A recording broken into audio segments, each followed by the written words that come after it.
요즘 뉴스를 보면 자신에게 주어진 고난을 잘 행사하는 게 얼마나 중요한지 새삼 생각하게 됩니다. 고난이 큰 사람일수록 당연히 더 그렇겠죠. 클수록 고난의 경계를 지키기가 그렇게 어려운 것 같아요. 이것이 남의 일이라 구경할 때는 참 분별이 잘 되는 것 같은데 자기 일이 되면 다 눈이 가려지는 듯 합니다. 아그리빠가 유대인의 왕으로 유대인의 사정을 너무 잘 알잖아요. 근데 이 사람이 로마 편에 서 있잖아요. 예. 그러니까 우리가 정말 몰라요. 추석입니다. 명절의 하이라이트는 집안 싸움이라고 하죠. 내 사정을 너무 잘 아는 부모, 형제, 남편, 아내이지만 막상 다 남의 편에 서 있어요. 그래서 남편이에요. 남편은 다 남의 편에 서 있어요. 다른 편에 서 있는 그들에게 성령의 약속을 받은 내가 오직 구원을 위해서 세상의 권한이 아니라 성령의 권한을 가지고 나가야죠. 오늘 본문에 권한이 2번 나옵니다. 18절에도 권세가 나오는데 다 같이 원어는 엑수시아, 똑같은 말이에요. 오늘은 성령의 권한에 대해서 하나님의 음성을 듣겠습니다. 성령의 권한은 첫째로 죽은 사람을 살리심을 믿어야 합니다. 8절입니다. 당신들은 하나님이 죽은 사람을 살리심을 어찌하여 못 믿을 것으로 여기나이까? 사두개인과 달리 바리새인은 이제 부활을 믿습니다. 그런데 부활을 지금 여기서 경험한다는 것은 이제 믿을 수 없는 일로 치부했어요. 게다가 듣기만 해도 보기만 해도 저절로 무시가 되는 극형을 받고 죽은 십자가 참수형을 받고 죽은 이 나사렛 청년 목수의 아들 이 예수가 부활했다는 일은 더더욱 못 믿을 것이었습니다. 부활을 우리가 가능한 개념으로만 믿는 것은 부활을 믿는 것이 아니죠. 하나님을 가능한 개념으로만 믿는 것은 사실 하나님을 믿는 게 아닌 것과 같아요. 우리는 하나님이 계심을 믿어야 하잖아요. 개념이 아니라 실제로 있을 제자, 제 이름이 있을 제예요. 실제 중에 실제로 최고의 실제로 온 우주를 다스리시는 주님이 계심을 믿어야 하나님을 믿는 것입니다.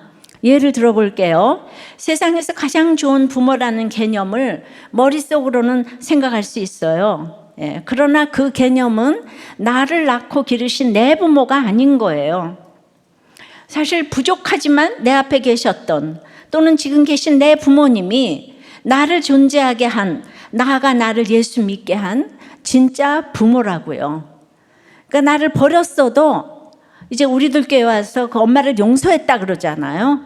그런데 부활을 머릿속으로 아무리 생각한다 해도 절대로 용서할 수 없는 엄마 아버지를 지금도 용서하지 않으면 부활을 믿는 것이 아닙니다. 그러니 본문을 자세히 보면 그들은 이미 어떤 현상을 믿고 안 믿고를 떠나 설령 내 눈앞에 예수님이 나타나더라도 이미 그들 마음속에 이것은 믿을 것이 못 된다고 여기고 있는 것이죠. 여긴다는 헬라어 크리노는 판단하다, 결정하다, 그리고 더 나아가 정죄하다, 비난하다, 헐뜯다라는 뜻이에요. 즉 내 속에 이 부활은 못 믿을 것이라고 판단하고 결정하고 그리고 이렇게 잘 믿는 유대인들이 말이죠. 거기서 더 나아가 이 부활을 비난하고 헐뜯고 있는 것입니다. 수많은 부활의 간증을 이 자리에서도 목격하고 들었습니다. 그런데 왜 못 믿냐는 것이죠. 밤낮으로 섬기고 바랬던 부활이었는데 막상 별반 다를 바 없는 내 환경, 그냥 다를 바 없는 내 고난, 다를 바 없는 예수님의 이 부활을 보니까 딱 믿기가 싫어요. 짠 하고 나타나지 않는 것 같아요. 그래서 계속 못 믿을 것으로 여깁니다. 여기는 것에서 끝나지 아니하고 헐뜯어요. 하지만 이 모습은 아직 예수님께서 승천하시기 전의 모습입니다.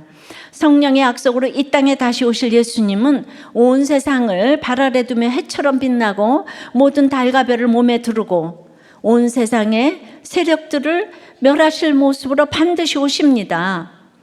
그러면 이건 나중에나 볼 모습인가요?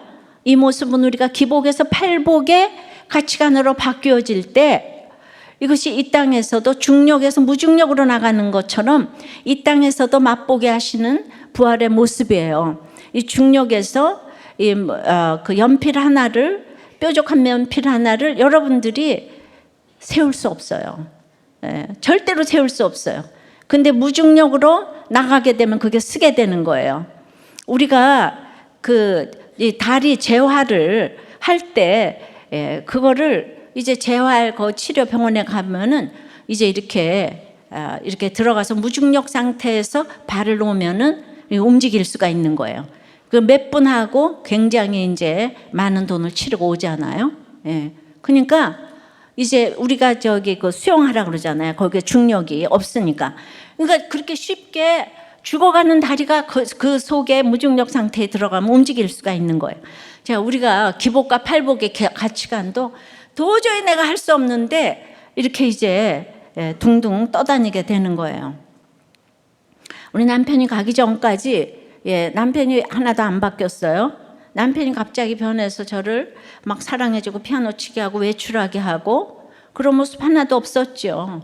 도리어 여러분들이 아다시피 가기 전에 옷에 샴푸를 들이붓고 성경책을 찍고 이런 상황 속에서 제가 정말 부활이 있긴 있는 거야? 의심한 것이 아니라 점점 제가 둥둥 떠다니니까 남편이 밥 하면 밥 차리고 외식 하면 외식하고 들어가 하면 들어가고 복숭아를 던지면 떨어진 복숭아를 딱 주워 먹고 어떻게 그럴 수 있냐고요. 성령의 권한을 주셨기 때문이죠. 그건 제 힘이 아니에요. 이 팔복의 가치관으로 제가 둥둥 떠다닐 수 있었기 때문이죠. 그것은 내가 죽은 자의 힘이 깨달아져야 합니다. 죽은 채 하는 것이 아니에요. 죽은 채 하면 그 무거운 십자가 때문에 늘 불평하고 불만하며 깔려 죽습니다. 그런데 좋은 좋은 부모가 내 임금이고 부모이지, 가족 버린 부모, 이혼한 부모, 때린 부모는 내가 교회를 다녀도 용서가 안 되는 것이 부활을 못 믿는 거예요.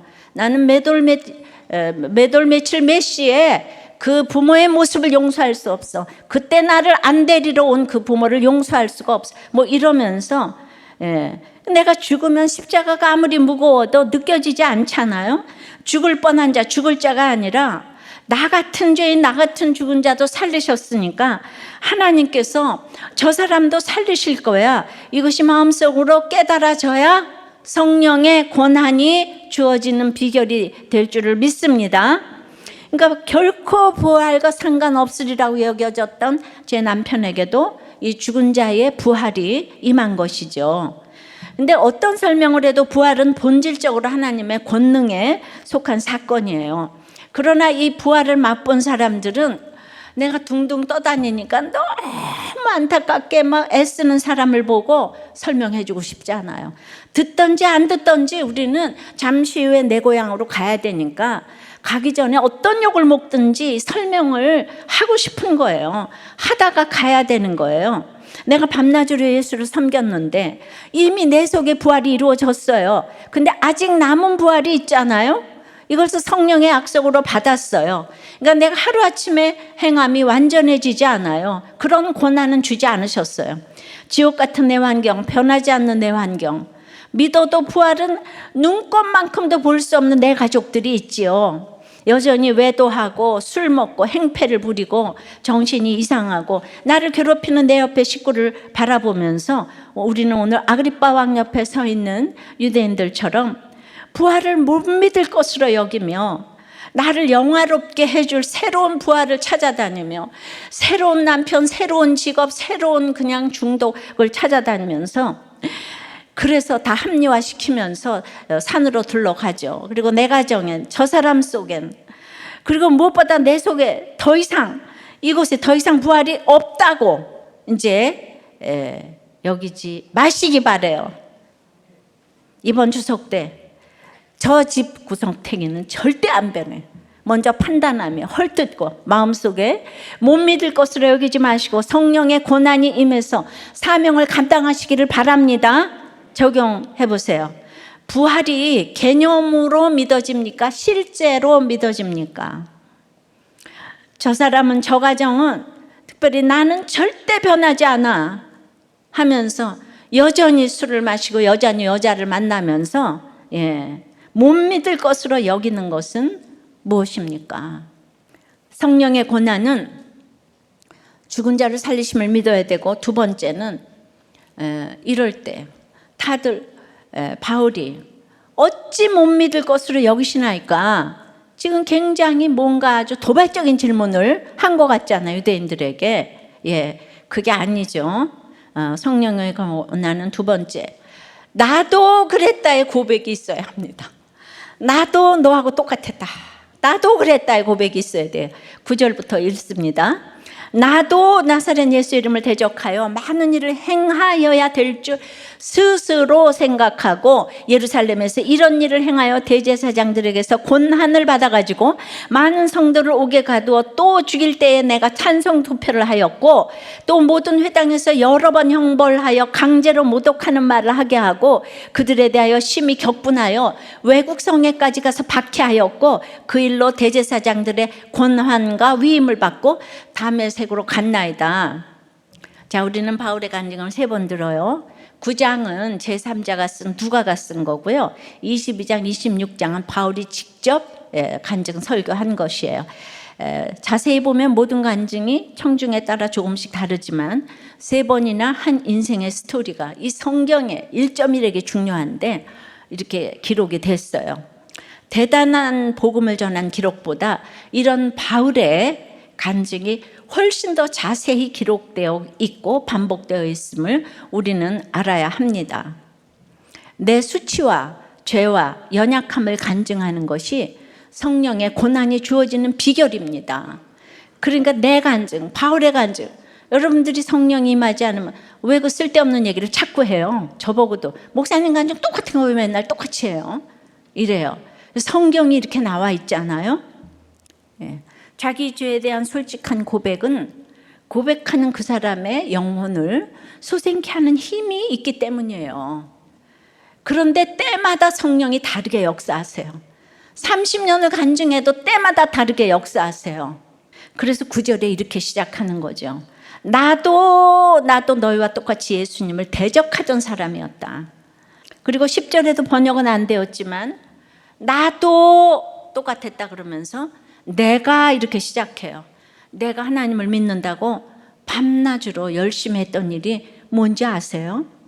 많은 성도를 옥에 가두고 죽이고 강제로 모독하는 말을 하게 하고 예수님을 배반하게 하고 땅끝까지 이르러 이렇게 심히 격분해가지고 쫓아가서 그들을 박해했다고 그래요. 여기서도 부족해서 외국성 다메섹까지 가가지고 했대요, 박해를. 바울은 정말 예루살렘과 온 유대와 사마리아와 땅끝까지 이르러 어떤 바리새인보다도 압도적인 예수님의 대적자였다는 거예요. 게다가 사내들의 고난에다가 플러스 위임까지 받아서 막강한 고난으로 예수님의 대적자로 군림을 했지요. 대제사장이 바울에게 준 고난은 예수님을 믿는 성도를 괴롭히고 체포할 권한이었어요. 바울은 그 대제사장의 종이자 수단이에요. 그리고 성도들은 바로 그 바울의 권한 아래 있어야만 하는 대상이었지요. 그러니까 수직적 종속적 관계예요. 주인과 종의 관계예요. 바울이 인간 대제사장의 종으로 일을 했다는 것이죠. 그러니까 더 엄하게, 더 가혹하게 고난을 행세합니다. 고난이 없을 때는 다 올라가면 잘할 것 같아도 내가 종으로 있다가 올라가면, 이 노예로 있다가 올라가면 고난을 마음껏 행사하면서 더 엄하게 가혹하게 행사하는 거예요. 그렇게 하지 않으면 자기 존재가 종에서 끝날 것 같기 때문이에요. 그래서 그 고난으로 고난 아래 있는 사람을 괴롭게 하면서 자기 존재 우시아를 발산하는 거예요. 진짜 엑스우시아예요. 이게 엑스우시아. 그러니까 실상은 한 줌뿐인 고난에 취해서 진짜 자기 주제를 넘어서는 것이죠. 이것이 세상 고난의 공통 특징이에요. 이렇게 악하게 세상의 고난을 휘두르다가 자신이 인간으로서 얼마나 월권을 했는지 이실직고하는 거예요. 나도 똑같다. 그 사람들이 바울을 죽이려고 하잖아요. 나는 더 했다. 나도 똑같다. 그렇게 하면서 자신의 죄악을 낱낱이 지금 고백을 하는 거예요. 그럼 우리한테 이게 어떻게 적용됩니까? 가족을 사랑한다고 생각하며 했던 일이, 인생을 열심히 살아보겠다고 했던 일이 그냥 밤낮 내 자녀를 지금 죽이고 옥에 가두고 하나님을 모독하게 하는 말을 하게 하고 자녀를 격분하게 하는 일이 되었단 말이에요. 자녀를 사랑해서 자녀가 원하는 대로 교회를 빠지게 하고 열심히 공부를 시켰더니 그 자녀들 입에서 지금 하나님을 모독하는 말이 그냥 자연스럽게 나온다는 거예요. 바울은 이처럼 죽이고 모독하고 격분케 하고 옥에 가뒀던 일들이 다 하나님을 사랑하는 줄 알았다고 고백을 합니까? 그 출발이 어딥니까? 바울이 오늘 9절에 스스로 생각해서 한 일이래요. 스스로 생각해서 대제사장에게 그 고난을 위임받아서 스스로 이 백성들을 핍박했어요. 이 일이 정말 자녀를 내가 사랑하는 사람을 위한 일이라고 생각된다면 여러분들 제발 좀 물어보세요. 스스로 생각하지 마시고 목장과 공동체에 물어봐야 돼요. 다들 내가 너를 사랑해서 그렇대요. 내가 너를 사랑해서 내 스스로 생각한 그 일이 결국 내 사랑하는 사람을 죽이는 일이고 예수 그리스도를 대적하는 일일 수도 있다는 것을 아셔야 합니다. 여러분, 회심 전에 사도 바울이 특별히 악한 사람이라고 생각하면 그것은 큰 오해입니다. 그는 율법의 의로 흠이 없는 사람이었어요. 제발 내가 얼마나 착하고 똑똑한 사람인 줄 아냐, 이딴 얘기 좀 하지 마시고 속에 이 사람이 선한 마음을 가득 품고 그것을 실행하기 위해서 애썼던 사람인 거예요. 로마서 7장 18절에 보세요. 그러나 바울이 겉으로 나타나는 것은 의나 선이 아닌 악이었다고요. 내가 아무리 선한 일로 열심히 해도 겉으로 나타나는 모습이 악이라고요. 그럼 그건 하면 안 되는 거예요. 그러니까 속에 선이 가득 쌓였는데 어떻게 이유를 알 수 없는 분노에 사로잡혀가지고 전혀 죄가 없는 그리스도인들을 향해서 폭발을 시킨 거예요. 그러니까 이것이 바로 육체로 나서 거듭나지 못한 상태에 있는 사람들의 실체인 거예요. 그러니까 우리는 이 기복에 이 땅에 저 팔복에 중력에 둥둥 떠서 다니면 여기서 막 열심히 이루고 사는데 그냥 자기 조금 그 윗사람의 지금 명령을 받고 하는데 그게 그렇게 화가 날 수 있을까요?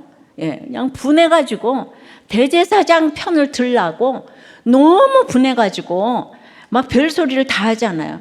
근데 자기 죄를 몰라요. 우리 정치를 보면서 그런 걸 너무 많이 보고 있어요. 거듭나지 못한 상태에 있는 사람들은 윗사람 말 들어요. 그게 왜냐하면 나도 엑스우시야. 자기 존재를 발산하는. 그래서 장차 저 상관처럼 될 거니까. 그러니까 육체로 난 자는 자기 권한으로 마구 박해를 하는 거예요. 아버지의 권한으로 자녀를, 상사의 권한으로 이제 부하를.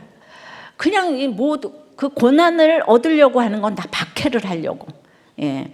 누군가를 진심으로 사랑하기 위해서는 내 자아가, 내 생각이, 스스로 생각하는 그 생각이 이제 먼저 무너져 내려야 되는 거죠. 내가 가장 사랑하는 사람을 내 방식대로 섬기고 스스로 생각해서 결국은 그 사람의 입에서 하나님을 모독하게 하는 말이 나오게 하며 격분케 되는 일이라는 걸 몰라요. 그렇게 싸우는데 서로 옳다 그래요. 옳고 그른 사람이 없어요. 다 똑같아. 똑같이 다 혈기를 내요. 결국 내 자아가 하나님의 원수임을 깨달아야 합니다. 그러니까 예수를 대적하는 가장 큰 대적은 바람도 도박도 술도 아닌 제일 무서운 것이 무엇인 줄 아세요? 바로 자기 애와 자기 열심인 거예요. 자기를 사랑하면 십자가의 최고의 원수가 되는 거예요. 내 열심이, 내 생각이 구원을 가로막고 있다는 것을 깨달아야 합니다. 이런 사람들이 꼭 많은 일을 행해야 한다고 생각합니다. 많은 일을 행할수록 많이 죽이고 많이 핍박함을 깨달아야 합니다. 제발 스스로 생각하지 말고, 여러분 박사 할아버지라도 공동체에서 목장의 말을 들어야 해요. 목장이 잘나서가 아니죠. 목장에서 물어야 돼요. 하나님이 그 겸손함을 보시는 거예요. 남편이 저를 너무 사랑했잖아요. 사랑해서 외출도 못하고 친구도 못 만나게 하고 꼬박꼬박 집에 와서 삼시세끼를 이제 챙겨 먹었죠. 제가 어느 날 머리를 잘랐는데 막 불같이 화를 냈잖아요. 그런데 왜 잘랐는지 그 마음에는 관심도 없고, 오직 이유는 자기가 먹여주고 재워주고 돈 벌어주고 했는데 자기가 긴 머리를 좋아하는데 왜 잘랐냐 이거예요. 예. 그러니까 우리가 모든 것을 준다고 생각하기 때문에 자기 생각에서부터 출발하는 이런 사랑이 얼마나 상대를 죽이고 있는지 깨닫지 못해요. 부모들이 그래요. 내가 먹여주고 재워주고 학비 다 줬는데 왜 너는 내 말을 안 들어? 큰 권세가 있을수록, 환경이 좋을수록 깨닫지 못하고 내가 해준 게 많다는 거예요. 그러니까 바울도 대제사장의 권세까지 받고 위임을 받아가지고 그 일이 예수님을 대적하는 일이라고 결코 깨닫지 못해요. 부활을 다 개념으로 믿고 있어요. 유대인들이 다 모태신앙이잖아요. 개념으로 다 믿고 얼마나 예수 믿는 사람을 지금 이방인도 아니고 유대인들이 바울의 복음을 목숨 걸고 지금 맡고 있잖아요. 그죠? 예. 크레이그 말킨이 소개한 에코이스트라고 있는데요. 이건 이기주의와 반대되는 성향이에요. 그래서 이 성향은 주목받는 거 싫어하고 자기 늘 문제만 생기면 자기 탓을 하고 유독 자기에게 엄격하고 갈등은 늘 피하고 남의 말을 너무 잘 들어주는 너무 이타적인 성품이잖아요. 그런데 이 세상에 존재하는 많은 에고이스트가 아니고요. 에코이스트들은 나르시시스트들을 자석처럼 끌어당기는 원인이 된답니다. 그래서 그들에게 많은 고통을 받고 끌려다닌다고 해요. 그래서 이 나르시시스트는 소시오패스만큼 위험한 존재라고 하는데요. 그런데 저는 이 부활이 안 믿어지는 사람은 다 똑같아. 피해자 가해자가 평생을 바쳐 소시오패스를 연구한 마사 스타우트의 답은 그러니까 나르시시스트보다 더 똑똑해져라. 그러기 위해서는 알아야 된다. 근데 어떻게 알까요? 거기까지예요. 우리는 그 다음에 이 팔복의 그 가치관으로 가는 큐티와 목장 이거를 대안을 제시해야 되는데 분석만 해요. 분석. 그러니까 사실은 예수 안 믿으면 그냥 나르시시스트나 에코이스트나 다 똑같다는 거예요. 도리어 에코이스트가 믿기가 너무 어려운 거예요. 그래서 내가 그걸 읽으면서 내가 믿음이 있는 게 아니고 혹시 에코이스트가 아닐까 이 생각을 해봤어요. 그냥 자기가 속아요. 이 성품 때문에. 한번 완전히 회개하고 다시는 죄를 짓지 않는 상태는요, 천국에서 영화롭게 된 상태예요. 이 땅에서는 우리에게 그런 상태의 고난은 주지 않으셨어요. 그러니까 우리는 내가 안 되는 것 때문에 전도를 못 하잖아요. 우리는 안 돼요. 천국에 가는 그날까지 완전에 이르지 못해요. 근데 하나님께서 출애굽한 백성에게 가나안 땅에서 대적을 한 번에 다 쫓아내신다고 하지 않으셨어요. 조금씩 쫓아내시겠다고 하셨잖아요. 23장의 출애굽기. 무엇이 조금씩이고 무엇이 점진적인 것이죠? 그냥 매일 여전한 방식으로 큐티하고 그만큼 회개하고 이루어가는 모습이 이 소시오패스나 이 모든 것에서 해결될 수 있는 유일한 길입니다. 우리들 교회 와서 놀라운 간증이 일어나고 있어요. 누구도 불쌍한 사람 없어요. 예수 안 믿는 사람이 가장 불쌍한 사람인 거예요. 그러니까 맨날 목장에서 남편 욕하고 그냥 다른 목자 욕하고 그러는 게 아직 부활을 개념으로 믿어서 그래요. 다 똑같아. 내가 예수 믿으면 팔복의 가치관으로 둥둥 떠다니면 무게가 안 느껴지는 거예요. 그 상황으로 가시기를 바랍니다. 적용해 보세요. 내 권한이라 여기며 자랑스럽게 여기는 영육의 역할은 무엇입니까? 아버지 역할이 있고 상사가 있고 목자가 있겠죠. 그죠? 그런데 그럴 때 나도 그랬다며 이번 명절에 내 간증을 준비하고 있나요? 누가 뭐라 그럴 때 아버지, 내 두 번 다시 아버지하고 얘기하고 싶지 않아. 난 형, 누나, 언니 정말 그 입 좀 다물라. 이러지 말고 언니가 막 뭐라 그래. 언니 나도 그랬어 옛날에. 아버지가 그러고 아버지 나도 그랬어 이렇게 하라고. 말이 생각이 안 나면 그냥 나도 이 얘기만 해요. 그냥 나도. 그 다음은 생각이 안 나. 아버지 나도, 엄마 나도. 그럼 성령이 역사할 줄 믿어요. 나는 자기애성의 나르시스트입니까? 남만 생각하는 에코이스트입니까? 한번 생각해 보세요. 자, 성령의 권한 세 번째는 나의 피 흘림이 예수를 박해하는 것임을 깨닫는 것입니다. 13절부터 왕이여 정오가 되어 길에서 보니 하늘로부터 해보다 더 밝은 빛이 나와 내 동행들을 둘러 비추는지라. 우리가 다 땅에 엎드러지며 내가 소리를 들으니, 이 소리를 들었대요. 히브리 말로 이르되 사울아 사울아 네가 어찌하여 나를 박해하느냐. 가시체를 뒷발질하기가 네게 고생이니라. 내가 대답하되 주님 누구시니까? 주께서 이르시되 나는 네가 박해하는 예수라. 왕이여로 시작되는 13절부터 다시 사도 바울은 아그리빠 한 명에게 집중해서 복음을 전합니다. 1절부터 아그리빠에게 얘기하다가 8절부터 유대인 그들 모인 사람들한테 얘기하다가 다시 한 명에게 집중을 했어요. 9장 3절과 22장 6절에서는 그 하늘에서 내려온 빛이 자신을 둘러 비추었다고 개인적 경험을 강조했는데, 오늘 13절에서는 나와 내 동행을 둘러 비추었다고 객관적으로 증명할 수 있는 사건이라는 거를 이렇게 간증에서 좀 더 달라졌어요. 앞에 간증과 조금 달라진 내용은 9장에서는 눈뜨게 해준 아나니아가 길게 등장을 하죠. 그런데 오늘 15절에서 예수께서 자신을 소개할 때 그 나사렛 예수라 했던 이전 본문과 달리 나사렛이라는 말이 빠졌어요. 왜냐하면 나사렛을 비하하고 있는 아그리빠에게 굳이 나사렛이란 말은 쓴 필요가 없지만은 9절에서 자신이 핍박자로 행할 때는 자기가 나사렛 예수를 핍박했다고. 그러니까 항상 이렇게 상대에게 맞는 말 한마디, 어휘 하나가 굉장히 중요합니다.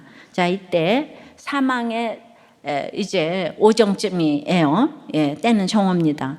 근데 사막의 정오보다 훨씬 더 밝은 빛이 이제 비춰서 다 땅에 엎드러지는 본문이 나왔어요.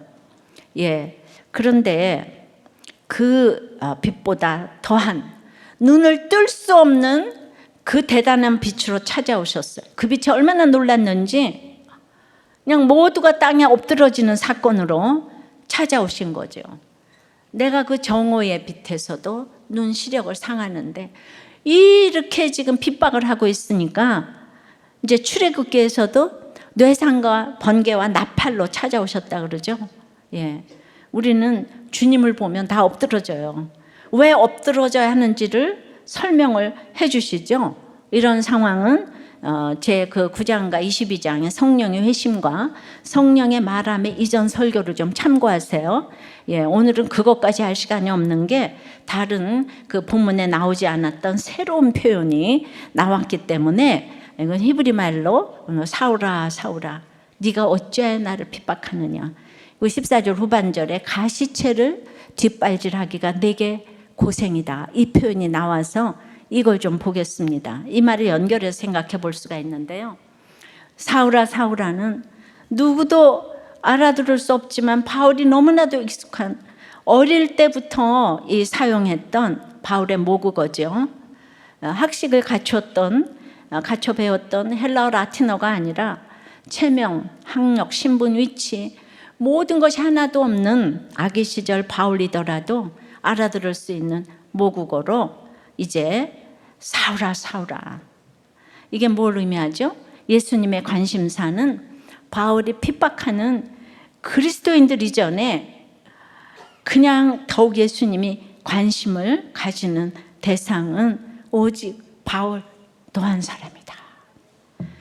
그러니 히브리어로 말씀하시는 예수님의 직접 합법으로 생생하게 기록을 한 거예요. 이 사울아 사울아는 전 세계적으로 유명한 이 언어가 됐죠. 어째 네가 나를 핍박하느냐. 이후에 등장하는 가시체를 뒷발질하기가 내게 고생이니라. 이 말도 우리가 들으면 잘 모르지만 그때 당시 농경 문화에 있던 이스라엘 사람들이 들으면 누구나 알 수 있는 비유적 표현이에요.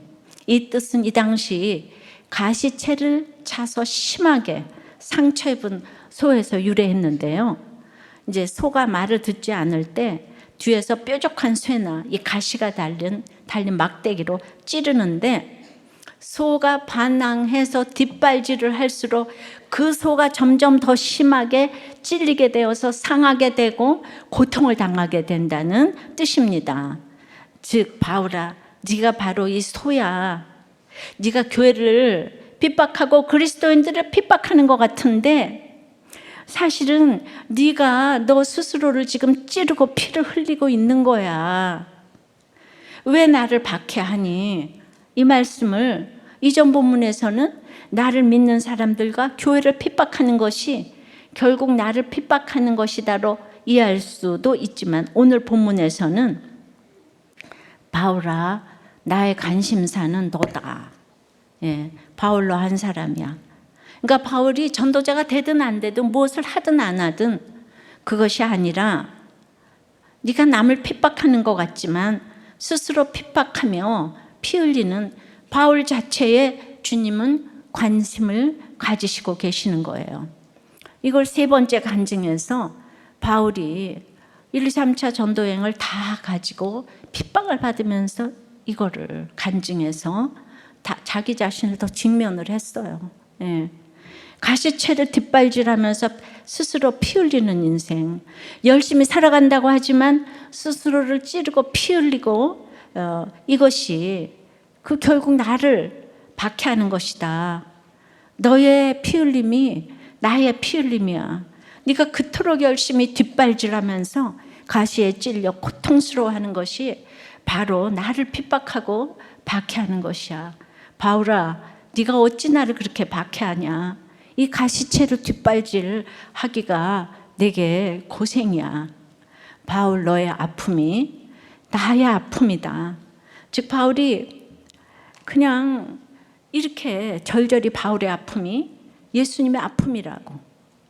바울은 자신의 삶을 간증하면서 자신의 이 상처를 위해 십자가에서 박해당하신 예수님의 사랑을 지금 아그리빠 왕에게 전하고 있는 거예요. 왕이시여, 아무도 알지 못해도 당신의 삶 속에는 커다란 가시채가 있는 걸 알아요. 당신이 입은 화려한 옷 속에 수많은 상처로 난도질 당한 깊은 상처를 예수께서 아셔요. 왜요? 제가 그런 삶을 살았기 때문이에요. 그러니까 당신이 피 흘리며 아파할수록 예수님께서도 함께 피 흘리시며 박해를 당하십니다. 이해할 수 없는 수치스러운 부모의 죽음과 그 가게의 비극과 근친 상관과 피로 얼룩진 삶 속에 결코 해결할 수 없는 거대한 가시채가 있는 걸 제가 알지요. 근데 이제 그만 뒷발질하세요. 그만하세요. 당신이 아파할수록 그것이 예수를 박해하는 것이에요. 당신은 유대인의 왕이잖아요. 바울은 이 자신의 삶을 간증하며 아그리빠 왕에게 전하는 거예요. 이런 식으로 추석에 가서 전해야 되는 거예요. 난리를 치는 사람들일수록 너무 아픔이 많은 거예요. 자신을 찌르고 있는 거예요. 스스로 아파하면서도 계속 뒷발질을 하며 자해하고 상처 있고, 우리 아이들이 맨날 자해하고 자살 기도를 하고 약을 먹고 그 피 흘릴 때 지금 누구보다도 예수께서도 같이 상처를 입고 피를 흘리신다는 거예요. 그리고 이제 그러니까 그렇게 얘기를 하니까 바울이, 당신은 누구십니까? 그러니까 네가 박해하는 예수라. 내 속에 수많은 상처와 이 가시채를 보면서 예수님도 함께 아파하고 피 흘리신다는 거예요. 그러니까 이 사랑을 깨달을 때 가시채임을 알면서도 어떻게 해야 되는지를 몰라. 계속 뒷발질을 하고 있어. 소가 어리석어가지고. 딱 멈추면 되는데 그냥 소가 너무 열심히 살잖아요. 근데 칼로 난도질 당한 내 발과 손을 보면서, 수많은 말과 폭력으로 난도질 당한 내 마음과 기억들을 보며, 이것이 내 핍박이고 내 고난이다. 이제 그만 아파하라고. 그렇게 네가 가시채를 뒷발질하기가 내게 고생이야. 너 이제 이 고생 좀 그만해. 그냥 스탑만 하면 되는데, 네가 할 것 아무것도 없는데. 이 말씀하시는 예수님의 사랑을 깨달을 때, 예수님이 바로 이런 사랑으로 우리 죄를 위해 십자가에서 피 흘려 죽으셨다는 거예요. 우리는 그 사랑으로 이제 우리의 고난을 내려놓고 스스로 그 사랑에 매이면 성령의 고난이 임하게 될 줄 믿습니다. 바울이, 제가 이제 이번에 다시 이렇게 보면서 두 번의 간증 속에서는 이 가시채 얘기가 안 나왔잖아요. 그런데 이 유대인들한테 너무 지금 죽이려는 이 모함을 받고 세 번째 간증을 하면서 그들을 미워하는 게 아니고 좀 더 자신을 직면하게 된 것 같아요. 주님이 나 때문에 얼마나 힘드셨을까.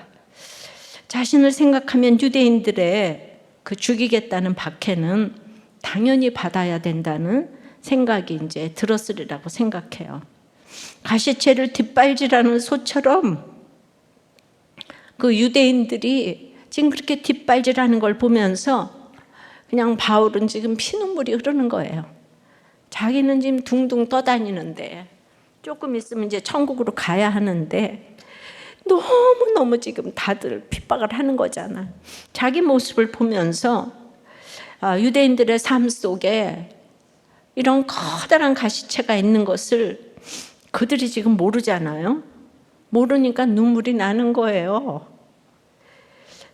그래서 할 수 없이 이 정오의 빛보다 더 밝은 빛으로 오셔서 자신을 엎드러지게 했다고 지금 간증을 하잖아요.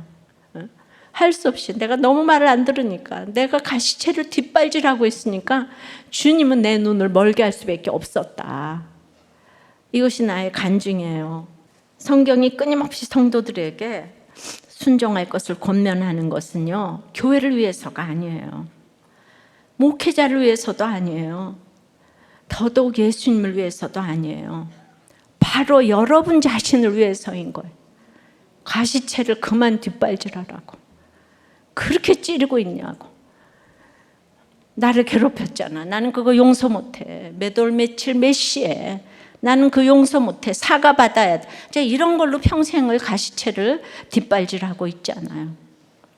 여러분, 인생 최고의 상급은 내가 뭔가를 할 수 있게 해주는 건강, 자녀, 돈, 권력, 명예, 지식이 아니에요. 여러분들 자녀를 지금 그렇게 지금 교회도 안 오게 하고 학원 보내고 이러는 게 아니에요. 여러분들이 부활의 주님을 만나셨다면 이제는 그 다른 고난을 찾아서 기웃거리는 일을 멈추셔야 해요.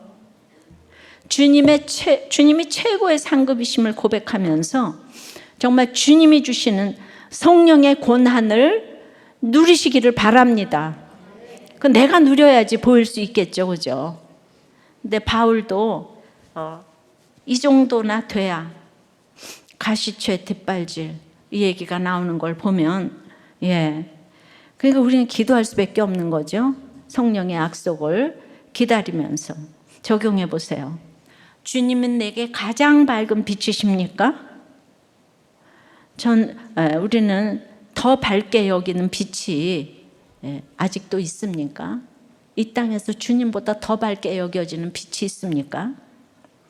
내 삶에 결코 해결할 수 없는 아픔, 나를 계속 찌르는 가시채는 무엇입니까?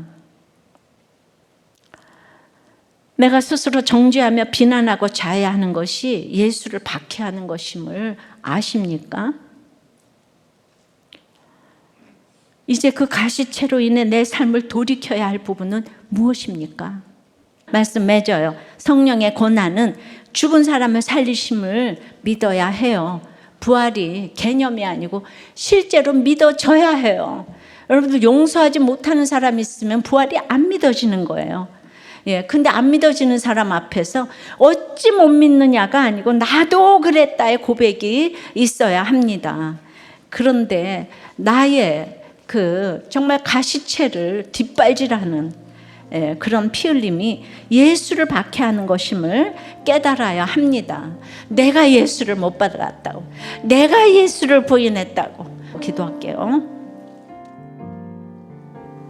주님, 오늘 바울의 피눈물 흘리면서 간증하는 아그리빠 왕 앞에서 자기 얘기를 하면서 사울아 사울아, 네가 어찌하여 나를 박해하느냐, 가시채를 뒷발질하기가 내게 고생이라고 아그리빠 왕에게 이 말이 들려지기를 원하면서 자기 간증을 했습니다. 여러분들에게도 이제 말하고 싶어요. 여러분들의 이름을 불러드리고 싶어요. 아무개야 네가 왜 나를 박해하느냐, 가시채를 뒷발질하기가 내게 고생이니라. 나는 네가 박해하는 예수다. 이 말씀이 들리게 도와주시옵소서. 그래서 성령의 고난이 임하게 도와주시옵소서. 내 자아가 죽고 아버지 안에 죽는 척하는 게 아니라 진짜 죽어서 십자가 모든 것에 무게에 눌리지 아니하고 이제 정말 팔복의 가치관으로 둥둥 떠다니는 여러분들이 될 수 있도록 주여 다 일으켜 주시옵소서. 예수 그리스도 이름으로 기도드리옵나이다. 아멘.